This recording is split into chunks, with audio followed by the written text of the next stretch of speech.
Welcome once again. Nigeria's opposition Labour Party candidate in the Imo State off-cycle election has accused the nation's electoral umpire of putting a hurdle in their road to seeking justice in the law court over who is the real winner of the election. The governorship candidate who demonstrated at the INEC headquarters expressed dissatisfaction that since 2 weeks ago the election was held, the electoral umpire has refused to make available certified true copies of the election results, even with the letters that they have written. Our correspondent, Marvelous Obomanu, monitored the demonstration and now tells us more. This is the second time an aggrieved political party will be protesting at the INEC headquarters since the electoral umpire conducted governorship elections in Imo, Kogi, and Bayelsa states, respectively. The first was the Social Democratic Party's candidate in the Kogi election, Muritala Ajaka, protesting over the conduct of the polls. Now, the Labour Party candidate in Imo State. He is accusing the electoral umpire of working together with the state government to undermine the election. Collation started very early that day, even while voting was going on. Uploading to the portal, to the IRF, had started while even voting was taking place, was still ongoing. So how did that happen? That they should go to their back-end server and confirm the results they were about to announce, that they are not correct. So INEC refused to do that. That returning officer insisted, because you could see that he had an agenda. Meanwhile, Bayelsa, there was just 8 local governments. It took them 3 days to announce their state results. Imo State of 27 local governments, it took them 2 hours to announce the result. And the result was already uploaded, but by 10 a.m. of that day, they started uploading.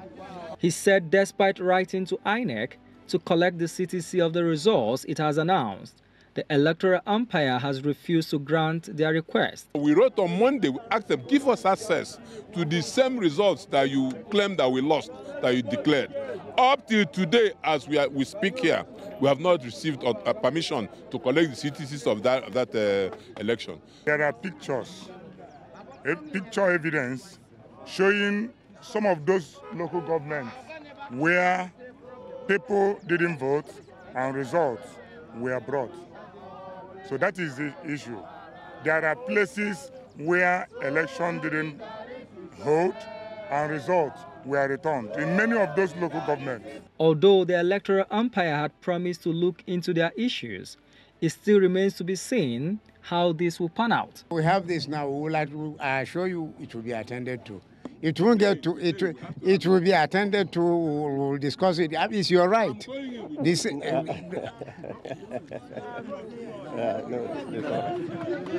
The candidate of the Labour Party had polled a total of 64,081 votes, coming third in the election, while PDP candidates scored 71,503 as a runner-up, just as the APC candidate had 540,308 and was declared winner.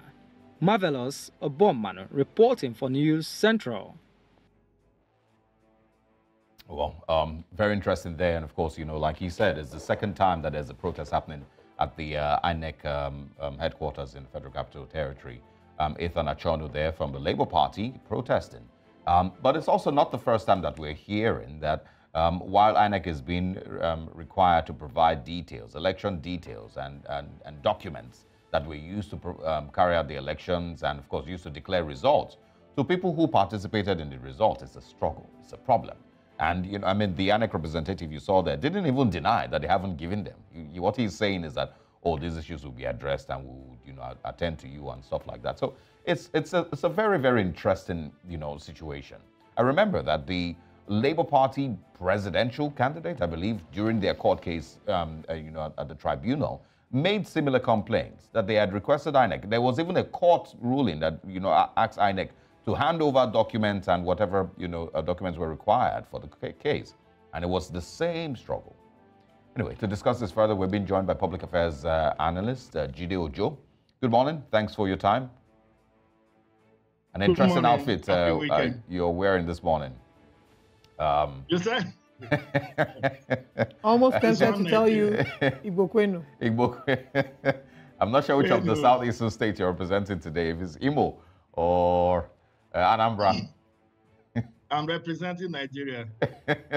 Okay, good to see you. Thanks for joining us. Anyway, let's get your thoughts on what's currently going on. Like I said, it's not the first time that we're seeing a protest at INEC office. It's not also the first time that we're seeing INEC being accused of withholding documents that were requested or are requested by people who participated in the elections. What would you say might be playing out? Conspiracy theory will show that INEC has something to hide and then was playing a delay tactics or was engaging in delay tactics so that the time of the petitioner will be wasted and will not be able to file a proper petition. Don't forget that according to Section 285 of the Constitution, petitions are to be filed within 21 days of the election having been announced, election result having been announced. Now, this election was held on November 11, and today is November 24. So 24 minus, that means 13 days ago, that was when this election was held. And I think there is also a part of Electoral Act, I can't cite the specific clause or the section, which mandated the resident electoral commissioner to give election material certified true copy within a time frame. I think maybe 14 days that the results, election certified true copy of election materials are to be given. I will need to cross-check that from my Electoral Act. But there is actually a time frame within which you are expected to issue the certified true copy, and the petitioner has 21 days. That I'm very certain of. I think Section 285 sub 7 of the Constitution talks about the petitioners filing their petition within 21 days. Now, if you remove 14 days from 21 days, that means you are putting the legal team of the petitioner on high jump. If, as of today, they haven't gotten what they need to file their petition. And that is why I said perhaps this is a delay tactics, and it is the state resident electoral commissioner that ordinarily should issue the certified true copy, but having brought their protest to the headquarters, maybe that will expedite action. And I think INEC needs to redeem its image in this respect, because the law is very clear. Election dispute resolution is part of our jurisprudence, and like Commissioner, I've forgotten his name now. It used to be the commissioner that attended to them. Is well known to me. He used to be a columnist, newspaper columnist years ago. And he's from Niger State. So he knew that this is a right.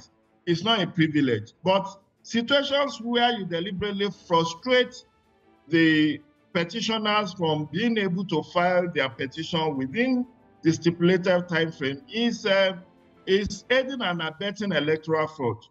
And there is no two-way about that. That's aiding and abetting electoral fraud. Because the moment, you see, that's why you hear that the judiciary is doing this, doing that. It starts from here. You need to front-load all your evidences, all your exhibits, all your petitioners' witness, PWs. You need to front-load it. That's the system we currently operate. So if you are to front-load all the witness statements, the exhibits you intend to rely on, and also, some petitions run into 50 pages, 100 pages. How do you want the legal team of Atanachono to be able to deal with these constraints within what is permissible by law? I don't know whether it's on your station. I did say that when Lanesik Falano was saying that we should go the way of Kenya and Uganda, where election petition goes to Supreme Court or the Constitutional Court and is resolved within 2 weeks. If you do that in Nigeria, there will be no need to go to the court, because the current law is saying you have 21 days within which to prepare your petition and file it, not just to prepare, but also to file it. There are monies to be paid. Sometimes the petitioners go to court and the judicial workers are on strike. So who do you pay to? Who will enter your petition? So these are some of the technicalities that the winners of election explore to frustrate the petitions. Even when there are glaring irregularities and fraud in the election, their lordship at the court will not want to listen to you that it was INEC that delayed the release of certified true copy. Because whatever you have, even if you are able to download correct result from the IREF, you cannot tender it at the bar. You cannot take it to court and say, this is what I got from INEC. You need a certified true copy. And it's only INEC that can give you certified true copy. Maybe I can hazard a guess.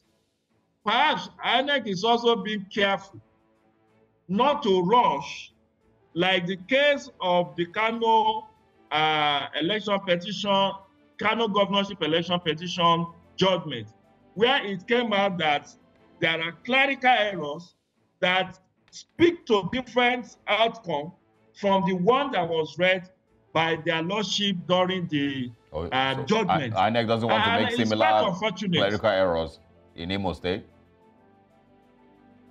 I'm saying maybe. I'm just hazarding a guess. I'm not saying that's what happened. I mean, I've said that point of law, this is not good for the image of INEC. I mean, not the least. It's not good for the image of INEC. The truth is that INEC legal registry, they have, and I don't know why this is causing so much delay. Because prior to now, INEC used to have only one Department of Legal Services. That department has been further divided into 3. So you have compliance, you have, there's one being under the directorship of Alleging there are 3 now. So it is to ease the burden of doing this certified true copy. So INEC needs to get his acts get his acts together if he doesn't want the conspiracy theorists to gain traction that this is being deliberately done to frustrate the petition of the petitioner. So what would you say is the best case, worst case scenario now for Labour Party? They're saying that they're not getting the certified true copies. You're saying that INEC needs to get its act together. So, you know, you're talking also about the judges and the role that they have to play in all of this. What would you say are the potential next steps for Labour Party and best case, worst case scenario? My sister, best case scenario, they go to court. Maybe by today, get an order of mandamus, order of the court to say, compelling INEC to give this document within 48 hours. Even if it has to, if INEC will have to work over the weekends, they need to do it. I mean, let there be a judicial notice of the frustration that these people are going through. Because you cannot resort to self-help. Now they have protested. The letters have been, they have submitted their letter to the National Commissioner, who will pass on to the chairman. Chairman will minute to it, send it to Legal. Legal will minute to it, send it to Imo. Why you are doing all of that? 21 days has lapsed. I don't know if you get my drift. Yeah. So the best case scenario is to head to court, get an order of mandamus compelling INEC to do this within 48 hours. To do this within 48 hours, failure of which INEC will be sanctioned. If that could be done, it may help the petitioners to still be able to file his petition within the limited time available to it. But it's quite frustrating. And this should not be happening 24 years into this Fourth Republic. It should not be happening. By now, INEC should have known that petitioners who are aggrieved are going to be needing these certified true copies. And if we call something in election, we call it reverse logistics. Reverse logistics is that when you deploy in the morning, you deploy election materials and all of that. Reverse logistics is all those materials you deploy have to be retrieved back to INEC office, across the polling units, across the world, across the local government. And this can be done within 3 to 5 days. Reverse logistics should not take eternity. Because right from the day of election, after all those presiding officers are going to bring the materials they use in conducting election to INEC local government offices. And so if the material was already at the INEC local government offices, what will just be needed is to bring all of them to the state office. And it may well be that the petitioners does not need materials for all the 27 local governments in Imo State. They may just be challenging the outcome of election in some polling units, in some wards, in some few local governments. So it is these materials that should have been fished out. And I think 2 weeks is even too long for INEC to have been able to produce certified true copy of election materials, knowing full well that that is the only way the petitioner can retrieve his stolen mandate in the event that there was actually an election fraud. But again, I will not advise any resort to jungle justice or taking laws into your hands, because that will also be counterproductive. So the best case is go to court, get an order of the court compelling INEC to release these documents within a specific time frame. And that will help when you eventually file your petition. You can then plead that INEC's lack of cooperation was responsible for you not to have met certain things that were supposed to have been met. For instance, the issue of front-loading of witnesses' statements, and also exhibits that you are going to be relying on for your case. I mean, but at that point, it's also a little too late, because no matter, I think we saw this in the Presidential Election Petitions Tribunal. We saw similar things play out. And yes, they did complain to the court that the INEC was stalling the process for them, but it didn't seem like anything was still done. INEC would not be sanctioned. You're not going to ask INEC chairman to kneel down and hands up. So there's not much that would still be achieved. And I think that's where the frustration lies with these persons who approach the court seeking justice. The court cannot enforce any of the things that they have, they declare. The order of mandamus that you've mentioned, the court still can't enforce it. It can only give it. And so you find yourself in a situation where you can do the best that you can, but the system will drag itself into still frustrating your efforts, and you still don't go anywhere. I've already seen a few people say there's no need wasting your time, at the petitions tribunal. There's no need wasting your time at the appeal court, because it won't take you anywhere. So shouldn't that be worrisome for you as the average Nigerian, seeing that, your courts, your electoral umpire, and your executive will almost never work in sync to do the right thing?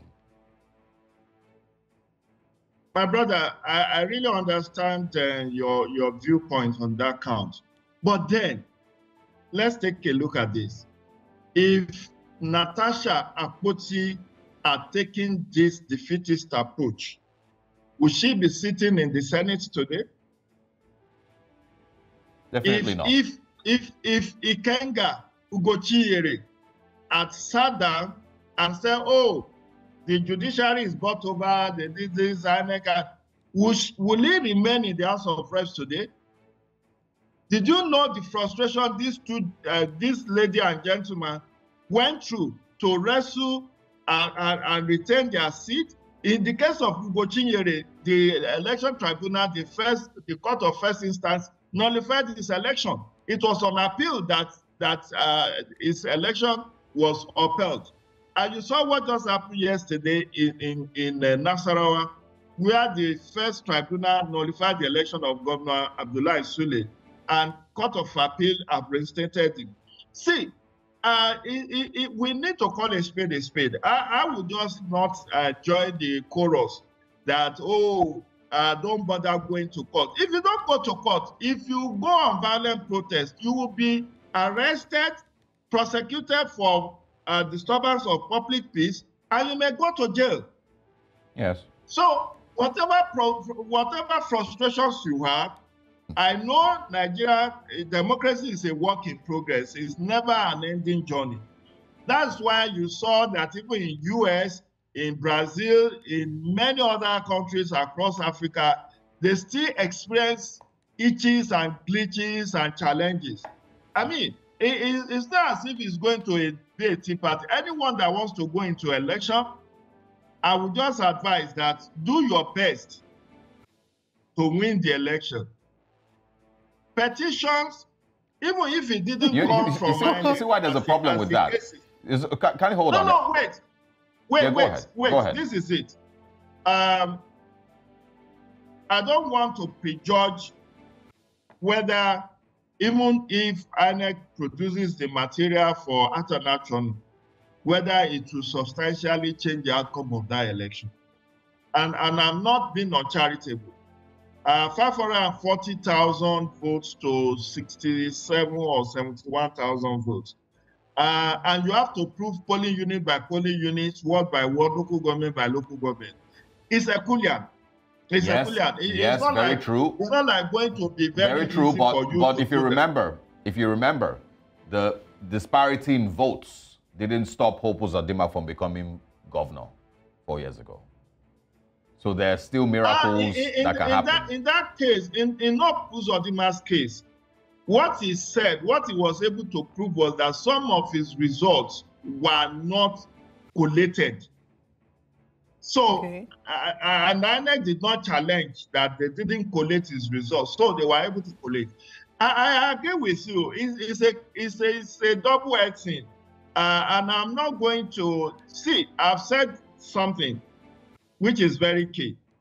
Our electoral democracy is still maturing. America has over 250 years of electoral democracy, yet look at what is happening with the 2022 presidential election. The courts are still sitting on that election till today. There's another election due next year. Donald Trump is still being dragged across many states. Over 60 cases, filed against him. The Supreme Court of US gave a verdict that the election was credible. Donald Trump and many Republicans believe it was stolen. That will always be there. The sentiments will always be there. But what I'm saying is that sometimes, like in the case of Natasha Akpoti, the election was won on the first ballot, but abracadabra, they said some election in some polling units were nullified and supplementary election needed to be held. And it was during that supplementary election that the other candidate of APC was purportedly rigged into the Senate. But she was able to prove her case, and today she's sitting. In fact, was it last week or this week? She's been made chairman of a committee of the Senate. What I'm trying to encourage our people to do is to still be law-abiding. Go through the instrumentality of the court. It might be very challenging, no doubt. I've said that go to court, get an order of mandamus. I recall in P2B and Accuses case, they got court order that compelled INEC chairman to release those documents, and INEC had to comply. In fact, there was, I think there was an order of contempt against INEC chairman, if my memory serves me right. That INEC chairman there was a bench warrant or something compelling him that he has been in contempt of the court. And I recall that a director in the Department of Legal Services had to represent INEC chairman. Eventually, they got the materials. So we still have to follow due process, no matter how frustrating it is. But I really think INEC needs to get its acts together. These are some of the things we keep telling them when we meet with them at different quarterly meetings that we are invited, that look, you are not doing yourself any good by being anti-progress. As institutions that are there to serve the interest of the people, you should not be seen aiding and abetting electoral fraud. Yes, mistakes could be made on the field. Some of your ad hoc staff may have sold out. They may have used the opportunity of the election to cash out. But even if you are not going to invoke Section 65, the power that has been vested in you by Section 65 of the Electoral Act, which says that within 7 days of receiving petitions from from whoever is dissatisfied with the election, that you can review whatever pronouncement has been made by the returning officer. Now, INEC allowed you to slide, did not invoke that Section 65 rule, and decided that these people should go to court. Now, they need materials from you, certified true copies that will help them to be able to prove their case in court. And they are still being frustrated. So it's a double jeopardy for the petitioners. Yeah. And I think that INEC just needs to up his ante and should not allow conspiracy theories to continue to gain traction, where people will lose interest in even filing suits when their rights, when they feel that they have been shortchanged or that the system have worked against them. All right. Thank you so much, Jide, for joining us. We look forward to having you join us for further conversations as this story develops, not just in Imo State, but across the country.